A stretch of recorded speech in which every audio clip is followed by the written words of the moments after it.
कुछ कंफर्म नहीं है। फिर कुछ लोगों द्वारा ये भी भ्रम प्रचार किया जा रहा है नहीं अभी तो वो कांग्रेस में ही है, उनको कांग्रेस से दावेदारी करनी चाहिए। तो भाई मैं आप इस पर स्पष्ट कर दूं कि चुनाव लड़ने के बाद पहले सवाल का जवाब मैंने दे दिया, दूसरे में स्पष्ट कर दूं कि मैं किसी राष्ट्रीय पार्टी में अब सदस्य नहीं हूँ और न मैं दावेदार हूँ। पूरा शहर बड़ा हुआ है इनके विधायक कार्यकाल में। 10 फीट 12 फीट की सड़कें आपने ठेकेदार उस समय जो प्लॉटिंग कर रहे थे उनकी तरफ ध्यान ही नहीं दिया आपने। आज जनता परेशान है, आए दिन बच्चे टकराते हैं गाड़ियों से, डर लगता है गली में अगर थोड़ा स्पीड में गाड़ी चला लो तो कहीं से कोई टकरा ना जाए। कोई राहुल गांधी और वरुण गांधी दो अलग राजनीतिक विचारधारा के लोग हैं, पर हैं तो एक ही परिवार के। आप महाराष्ट्र चले जाइए, ठाकरे परिवार, मध्य प्रदेश में अभी तक सिंधिया परिवार, यहां तक कि माननीय दिग्विजय सिंह जी के छोटे भाई भाजपा सांसद रहे एक समय में। तो सिर्फ विशाल विशन गौरीशंकर विशन मिले हुए हैं क्या? और ये इतने ज्यादा नाम गिरा है, ये क्या है? तो कुछ नहीं है। कुल मिला के अगर विशाल विशन को बदनाम करना है तो वो एक लाइन बोल दी जाती है। बालाघाट विधानसभा से निर्दलीय चुनाव लड़ेंगे विशाल बिसेन। बताते चलें कि विशाल बिसेन के द्वारा एक प्रेस वार्ता आयोजित कर जमकर बरसे बालाघाट विधायक गौरीशंकर बिसेन पर उन्होंने कहा कि विकास कहां है और कहां पर विकास हुआ है, बताएं गौरीशंकर बिसेन। विशाल बिसेन ने दी खुली चेतावनी, कहा कि अगर बालाघाट विधानसभा में विकास हुआ है तो जनता की ओर मुझे बताएं कि कौन सा विकास और कहां पर हुआ है। देखिए क्या है पूरी खबर। न्यूज़ 24 HD बालाघाट से भास्कर भारद्वाज की यह खास रिपोर्ट।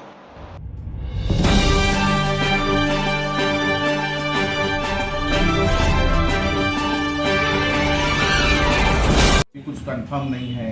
फिर कुछ लोगों द्वारा ये भी भ्रम प्रचार किया जा रहा है नहीं अभी तो वो कांग्रेस में ही है, उनको कांग्रेस से दावेदारी करनी चाहिए। तो भाई मैं आप इस पर स्पष्ट कर दूं कि चुनाव लड़ने के बाद पहले सवाल का जवाब मैंने दे दिया, दूसरे में स्पष्ट कर दूं कि मैं किसी राष्ट्रीय पार्टी में अब सदस्य नहीं हूँ और न मैं दावेदार हूँ। मैं इस विधानसभा क्षेत्र से जनता की आवाज़ पर, जनता की मांग पर, अपने साथियों की मांग पर, अपनी यूनियन की मांग पर इस क्षेत्र से प्रत्याशी हूँ। मैं अब किसी पार्टी का दावेदार नहीं हूँ।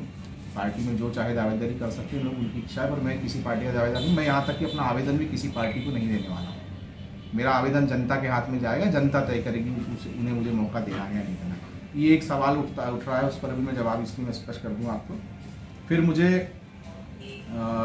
एक सवाल और बीच में आया था, हमारे पत्रकार साथी ने मेरा इंटरव्यू लिया था, तो पूछा था कि भाई आपके बारे में कहा जाता है कि बड़ा एक साधारण सा आरोप है, विशाल बिसेन के खिलाफ कुछ भी नहीं है बोलने के लिए, तो एक बात बोल दो कि काका भतीजे मिले हुए हैं। तो मैं ऐसे लोग जो ये सवाल करते हैं उनसे पूछना चाहता हूँ कि जितना संघर्ष मैंने 15 साल में गौरीशंकर बिसेन के खिलाफ डटकर किया है, मुझे नहीं लगता कि उतना संघर्ष बाकी राष्ट्रीय पार्टी में रहने वाले किसी व्यक्ति ने खुलकर किया।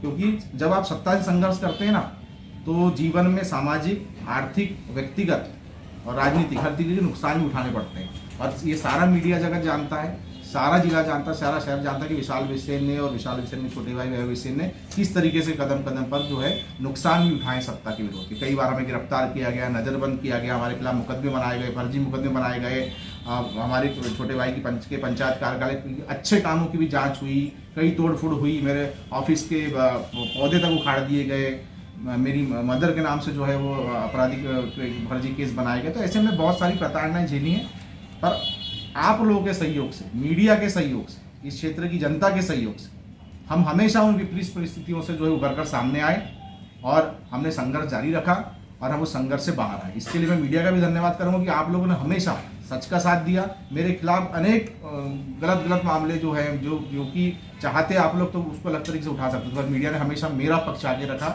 मेरे को सही बताते हुए, क्योंकि मैं सही था, सत्य का साथ दिया। इसके लिए पूरे बालाघाट जिले की मीडिया का भी धन्यवाद करता हूँ। तो वो जो सवाल उठता है मिले हुए वाला, तो बड़े बड़े राजनीतिक, पूरा शहर बड़ा हुआ है इनके विधायक कार्यकाल में। 10 फीट 12 फीट की सड़कें आपने ठेकेदार उस समय जो प्लॉटिंग कर रहे थे उनकी तरफ ध्यान ही नहीं दिया आपने। आज जनता परेशान है, आए दिन बच्चे टकराते हैं गाड़ियों से, डर लगता है गली में अगर थोड़ा स्पीड में गाड़ी चला लो तो कहीं से कोई टकरा ना जाए, कोई आ ना जाए। एक भी जनता से जुड़ी समस्या का समाधान इनके रहते नहीं हुआ। करोड़ों रुपए का ट्रॉमा सेंटर बना, प्रसूति गृह बन गया। कहाँ है मशीन है ट्रॉमा की? कहाँ है डॉक्टर हमारे पास में? लालबर्रा में एम्बुलेंस नहीं है ढंग की इनके विधायक क्षेत्र में। विधायक रहे 40 साल से, ढंग की एम्बुलेंस नहीं है लालबर्रा में। 108 के भरोसे बैठे हैं, अस्पताल से डायरेक्ट किसी को लाना तो इंतजार करते रहो। सर्जनों की कमी है हमारे पास में। कुछ हमारी लेडी डॉक्टर हैं, गायनिक सर्जन, वही चला रही है पूरे अस्पताल को, और कुछ ओपीडी के लिए जनरल फिजिशियन है, मेल सर्जन नहीं है हमारे पास, ऑर्थोपेडिक सर्जन नहीं है जिला अस्पताल में। तो ये सब समस्याओं का जिम्मेदार कौन है भाई? मैं तो नहीं हूं। जिसको मौका दिया वही जिम्मेदार होगा ना।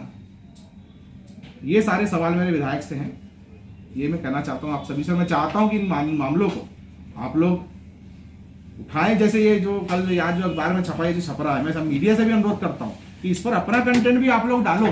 आपको हक है, आप चौथा स्तंभ, आपको अधिकार सवाल पूछने का।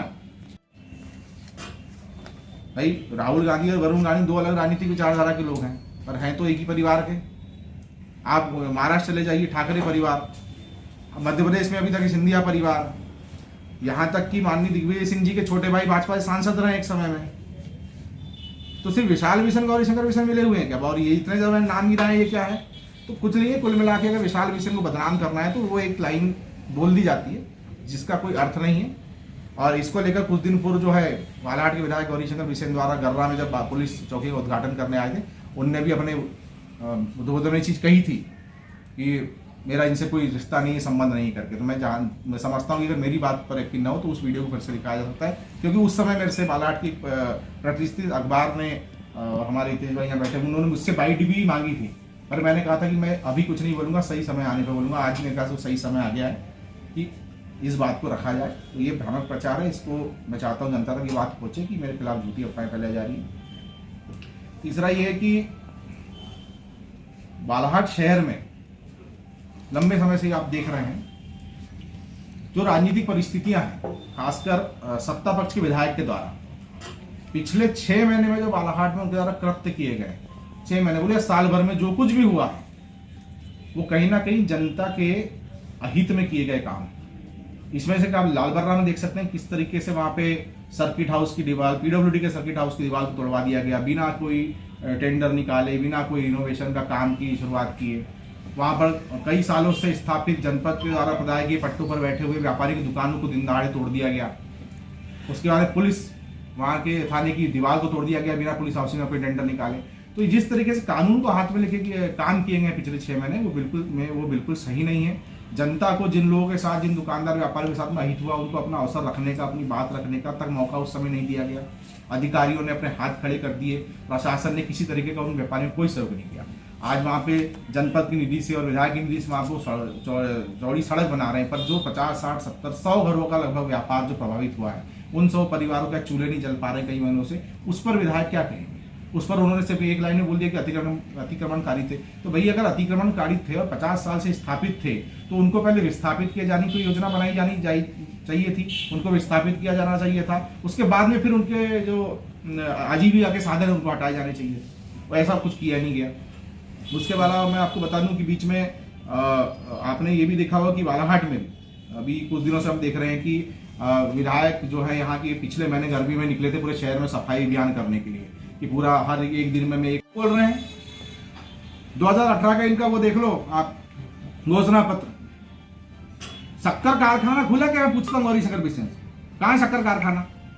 लाखों रुपए किसानों से इकट्ठा किए थे, कहाँ गया? कहाँ लाखों किसानों का लाखों रुपया? किस किसान को ब्याज से वापिस किया आपने पैसा? कारखाना नहीं खुलने पर कुछ पता नहीं कहाँ गया पैसा। शक्कर कारखाने नहीं खुला, स्विमिंग पूल नहीं बना, एस्ट्रोट्रैप की बात करते हैं, वो जो बन रहा है वहां पे खड़े हो तो आधा मैदान ही दिखता है। हकीकत जो बना रहे हैं, ऊपर जो सीट्स बना रहे हैं, बैठने की जो व्यवस्था कर रहे हैं अपना खेल प्रेमियों के लिए, अगर ऊपर आप वहां जाके बैठ जाओ तो आपको आधा मैदान ही नजर नहीं आएगा। ये व्यवस्था है। ये 7-8 करोड़ रुपए जहाँ था उसका नाश किए इनने। ग्रास फील्ड बना है, कीचड़ भर गया है, एक आध बच्चा जाके अभी क्रिकेट खेल के दिखा दे। कौन से टेक्निकल लोगों से काम कराते हैं? यहां पर सबसे बड़ी समस्या ये है, यहां का क्षेत्रीय जो विधायक है उनका काम घोषणा करना, अपने खास गुर्गों को, अपने खास लोगों को ठेकेदार बना के काम दे देना, चाहे उसको आए चाहे मत आए। टेंडर में टेक्निकल सैंक्शन होगा, टेंडर में टेक्निकल पॉइंट्स पर किसी एक बड़े कंस्ट्रक्शन कंपनी को काम मिलेगा, पर वो कंपनी काम नहीं करती बालाघाट में। नाम उसके रहेगा, काम इनका लोकल कोने में गुर्गा करता है। करोड़ों रुपए की नल जल योजना लालबर्रा में पूरी बैंड बजा दी है उसकी, पेटी कॉन्ट्रैक्टर में काम दिला के अपने लोगों को। कोई टेक्निकल लेवल के ठेकेदारों को काम नहीं करने दिए इन्होंने। मंडी निधि से करोड़ों की सड़कें बनाए लालबरा क्षेत्र में, सड़कें सीमेंट की क्रैक होने लगी। 7 साल नहीं हुए, सीमेंट सड़क की उम्र 80 साल तक रहती है और जो स्पेसिफिकेशन है वो बोलते हैं कम से कम सीमेंट रोड 40 साल चलनी चाहिए। 7 साल नहीं हुए, कृषि मंडी की सड़कें बने क्रैक और रहने की टूटने लगी। लालबर्रा में स्टेडियम बनाया, उस स्टेडियम पूरा खंडर हो गया करोड़ों रुपए का, एक बच्चा वहां खेलने नहीं गया जा पाया आज तक के। तो मैं आप लोगों के माध्यम से क्षेत्रीय विधायक से पूछना चाहता हूं कि आज जो मैंने सवाल उठाए हैं उनका वो जवाब दे। मिठाई बांट देने से, फल बांट देने से जनता खुश नहीं होने वाली। अब जनता बालाहाट की जाग चुकी है, जनता बदलाव जरूर करेगी, पर इस बदलाव से पहले हम विधायक गौरीशंकर बिसेन से जवाब चाहते हैं हमारे सवालों का, क्योंकि हमारे को जवाब पूछने का इसलिए अधिकार है कि हमारे क्षेत्र की जनता ने उनको वोट करी है। वो उन सभी मतदाताओं के विधायक हैं जिनका वोट उनके पक्ष में आया हो चना आया, उनकी जवाबदारी सबके प्रति बनती है। मीडिया के माध्यम से यही सारे सवाल करना चाहता था मैं। और ये जो तमाशा कर रहे हैं, ये पावड़ा पकड़ के जो ये दिखा रहे हैं पेपर में, ये आप पावड़ा चला रहे हैं, क्या दिखाना चाहते हो? गटर में उतर जाओ, क्या फर्क पड़ेगा उससे? किया था तो तुम्हारा ही है ना। जब ये चीजें बन रही थी उस समय ध्यान दिए होते तो आज पावड़ा थोड़ी पकड़ना पड़ता, आज गटर में थोड़ी उतरना पड़ता। एक विधायक को नाली साफ करना पड़ रहा है। कहां है कर्मचारी नगर पालिका के, प्रशासन के? विधायक का नाली साफ करना कराना नहीं है, इसकी मॉनिटरिंग करना जब ये काम हो रहा था तब। आप पूरा शहर सर्किट हाउस में खाना खाना है, ऐसा सुना था मैंने, मेरे साथ अलग अलग वार्डों में चलना है। उस समय उन्होंने सफाई अभियान अपने हाथ में लिया था, सफाई अभियान की कमान अपने हाथ में ली थी। और मैं आज एक 2-3 अखबार देख रहा था तो मैंने देखा कि विधायक खुद ही पावड़ा चला रहे हैं कल। इसका मतलब कि उन्होंने जो पिछले महीने सफाई अभियान चलाया था वो बेकार निकला, बकवास था, वो सिर्फ पूरा दिखावा था, फोटोग्राफी थी सिर्फ। आज बालाहाट की सफाई को लेकर, पानी निकासी को लेकर जो अव्यवस्था है बालाहाट में, 3 दिन पहले उन्होंने एक प्रेस कॉन्फ्रेंस करी, उसमें तत्कालीन वर्तमान के नगरपालिका अध्यक्ष को के जो है क्या बोलना चाहिए उनको, इंजीनियरों को कहा कि भाई इनको दिमाग नहीं होता, ज्ञान नहीं होता। अब तो इंजीनियर है, सरकारी नौकरी में लगे तो बिना ज्ञान के लग गए क्या? सारा ज्ञान गौरीशंकर बिसेन को ही है। इंजीनियरिंग की पढ़ाई करने के बाद में, सरकारी एग्जाम देने के बाद में, और जो चयन बोर्ड जो मतलब सरकार जिसके माध्यम से चयन होता है, उससे चयनित होकर वो अधिकारी इंजीनियर यहाँ बन के आए हैं। तो इसका मतलब है या तो गौरीशंकर बिसेन को अपनी प्रदेश शासन की चयन प्रक्रिया पे भरोसा नहीं है, या फिर जो कार्यपालिका काम कर रही है नगर पालिका उस पर भरोसा नहीं है। मैंने ये भी देखा कि उनके प्रेस कॉन्फ्रेंस में कि वो नगर पालिका अध्यक्ष के जो प्रतिनिधि है उनको बोल रहे हैं कि तुमको नहीं समझता, ये सब कहने की बातें हैं। या फिर तो भैया मेरा कहने का मतलब सब विधायक गौरीशंकर बिसेन को समझता है तो 38 साल से कर क्या रहे हो? 19-20 साल से विधायक हो बालाहाट के, 10 साल सांसद रहे, मंत्री रहे, 1 साल के नगर पालिका अध्यक्ष या 5 साल के नगर पालिका अध्यक्ष की गलती नहीं है अगर शहर में स्थिति बनी हुई है तो। मैं तो बोलता हूं तो 20 साल से विधायक बन के बैठा। और नगर पालिका अध्यक्ष विधायक के सामने होता क्या है? विधायक है, विधायिका में बैठते हो, सदन में कानून नियम तक बनाते हो, इतनी ताकत है तुम्हारे पास में, और तुम अपने शहर का पानी निकासी नहीं कर पा रहे हो। ये आज का अखबार में तारीख समझ लीजिए, आज 2-3 दिन से अखबार देख रहा हूं मैं, 25 तारीख से लेकर 30 जून के अखबार 2023 के। आप 25 से 30 जून के अखबार जो है 2022 के भी निकाल लीजिए, 21 के भी निकाल लीजिए, 20 के भी निकाल लीजिए, पिछले 10 साल के निकाल लीजिए, हर बार गौरीशंकर आपको हनुमान चौक में दिखेगा। ऐसी तैसी कराने जाते हैं क्या वहां पे? व्यापारी नाव बना के चला रहे हैं हनुमान चौक में, मजाक बना लिया है बालाहाट को, बालाहाट की जनता को बेवकूफ समझता है। अभी कुछ दिन पहले वार्ड नंबर 3 में घूम रहा था, नाला खुलवा रहा हूं गर्मी में मफलर बांध के, किसको दिखा रहे हो भाई? अनपढ़ जनता नहीं है बालाहाट की। ये बात विधायक को समझनी चाहिए कि जनता को भी अब समझ में आ गया। इसमें लिख रहे हैं, आज पेपर पढ़ा मैंने, शहर की जन समस्याओं की जिम्मेदारी खुद जनता की। हाँ, गलती जनता की कि तुमको 30-38 साल से चुन के भेज रही है विधानसभा में और लोकसभा में। मैं अपने तरफ से बयान देता हूं कि हाँ, मैं बतौर मैं खुद अपने इस क्षेत्र की जनता की गलती मानता हूं कि गौरीशंकर बिसेन को तो इतने सालों से जनता चुन के भेज रही है। ये हमारी सबसे बड़ी गलती है कि आज बालाहाट में 10 फीट और 12 फीट की सड़कें हैं, एक कार डालो दूसरी कार नहीं निकल सकती। 300 मीटर की रोड में 30 डिवाइडर बना देते हैं अपने स्पीड ब्रेकर। नालियां देखो, आधे ज्यादा शहर में नालियां खुली हुई हैं। बालाहाट तो मेरे को हिंदुस्तान का पहला ऐसा शहर दिखता है जहां नाली का टेंडर निकलता, नाली ढकने का टेंडर